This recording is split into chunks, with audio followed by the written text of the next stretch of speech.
Who would have thought that a simple stop at a roadside store could change the hearts of tough-looking bikers forever? If you're watching this, stick around till the end, because what happened next will stay with you for a long time. And if this story touches your heart, don't forget to hit that like button and subscribe, not just for us, but for every soul who still believes kindness can change lives. It was late afternoon on a dusty highway outside a quiet town. The rumble of motorcycle engines echoed through the air as a group of bikers, leather jackets, tattoos, and steel chains, pulled into a small convenience store. They were known around the area as the Iron Souls, a group that rode together for years, feared by some, misunderstood by most. But beneath those tough exteriors, each carried their own story of pain, loss, and survival. As they parked, the leader, a tall man named Mason, removed his helmet. His beard was gray, his eyes sharp yet tired. He walked into the small store followed by his crew Hawk, Diesel, and Benji. Inside, the old fan whirred lazily while an elderly shopkeeper stood behind the counter. In one corner, two small kids, a boy no older than 9 and his sister, maybe 6, were whispering softly, clutching a small empty bottle of milk. The bikers didn't pay much attention at first. They were busy grabbing snacks and energy drinks, talking and laughing loud enough to fill the room. But then, Mason noticed the boy walking nervously toward the counter. The boy's hands trembled as he placed a single crumpled coin on the counter. "Sir," the boy said in a small voice, "we need milk for our little brother. He's sick, and the baby bottle's empty. But this is all we have." The shopkeeper sighed heavily. "Son, that's not enough for milk. You need at least another 20 rupees." The boy's shoulders fell. His sister tugged on his sleeve, whispering, "Maybe we can bring flowers from the field again." But the boy shook his head. "No, Ellie.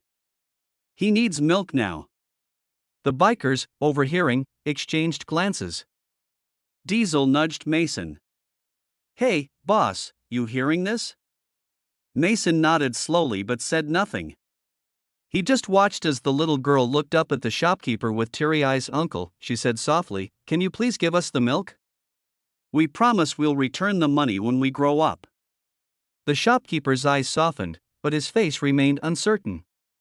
"Sweetheart, it's not about the money. You're just kids." Before he could finish, Mason walked up and placed a large bill on the counter. "Milk's on me," he said gruffly. The boy turned, startled, looking up at the tall, intimidating man. Mason's tattooed hands and scarred knuckles made him look like a movie villain. But his voice was calm. "Go on, kid. Get your brother what he needs." The boy hesitated. "Sir, we'll pay you back when we grow up. We promise." Mason chuckled. "You just make sure your brother gets better, all right?" The kids nodded and hurried out, holding the milk like it was treasure. Mason watched them go, something tightening in his chest. Hawk clapped his shoulder. "You've gone soft, boss." Mason didn't reply. He just looked out the window, lost in thought. Later that evening, as the bikers rested outside near their bikes, they saw the same kids walking down the dusty road, carrying a small piece of cardboard. The boy came straight toward them and handed Mason the card. "For you, sir," he said. Mason unfolded it. On the cardboard, written in shaky handwriting, were the words, "Thank you for helping us today. We don't have a dad anymore. He was a soldier. Mom's in heaven too. But when we grow up, we'll return your money. We promise." Mason froze. His throat tightened as the words hit him harder than he expected. He looked at the boy and girl, clothes torn, feet bare, eyes full of both sorrow and pride. Behind him, Hawk muttered, "Man, that's rough." Diesel looked away, his eyes glistening. Mason swallowed hard. "Where do you kids live?" The boy pointed toward the edge of town. "Old train yard. We sleep in the wagon. But it's okay, my sister doesn't cry at night anymore. I tell her stories about Dad."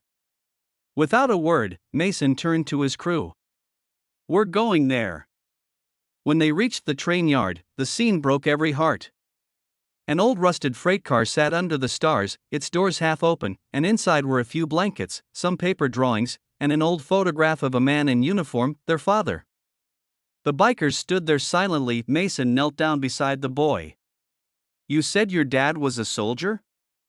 The boy nodded proudly. "He used to call us his little warriors." Mason stared at the picture for a long moment. His jaw tightened, and for the first time in years, his voice cracked. "My boy, he was a soldier too," he whispered. "Didn't make it home either." The air went still. Even the wind seemed to pause. Then, without saying much more, Mason pulled off his leather jacket, the one with iron soles embroidered on the back, and wrapped it around the boy's shoulders. "You're one of us now," he said. "And we take care of our own." The bikers spent the night fixing the kids' place, cleaning, bringing food, finding an old mattress from a nearby junkyard. Diesel rode into town early morning and returned with groceries and warm clothes. By dawn, the rusty old wagon looked more like a small home. When the kids woke up and saw everything, the boy burst into tears. "We don't deserve all this," he said quietly. Mason knelt again. "Listen, kid, you don't owe anyone anything. You've already paid us back." The boy frowned. "How?" "By reminding us what real strength looks like," Mason said softly.